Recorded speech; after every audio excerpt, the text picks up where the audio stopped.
Samedi dernier, chez nos voisins français, un cerf a trouvé refuge dans la ville de Compiègne après avoir été traqué lors d'une chasse à courre. Une image scandaleuse que l'on n'est pas prêt de voir dans notre présipauté où les traditions d'accueil sont ancestrales.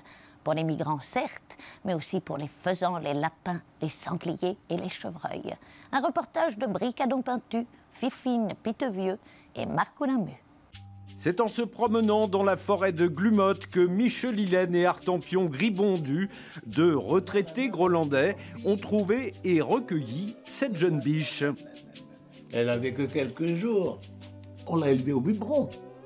Forcément, ce qui est attaché, oui. c'est un bambou. Oui. Malheureusement pour Michel-Hélène et Artempion, la préfecture ne voit pas d'un très bon œil la présence d'un animal sauvage chez eux.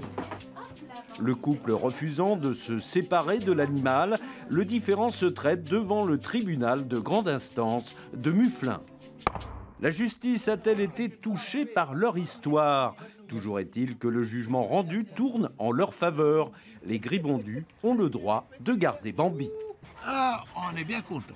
Pour une fois qu'il y a une justice. Ça, on n'a pas fait ça pour rien.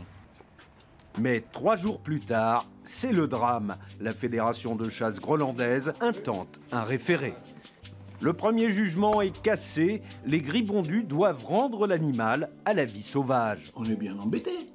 C'est qu'on l'a bouffé, nous, la biche. En citoyens respectueux de la loi, Michel-Hélène et Artempion se sont pourtant pliés aux injonctions du tribunal, puisque c'est ce matin qu'ils ont relâché Bambi dans la forêt de Glumotte.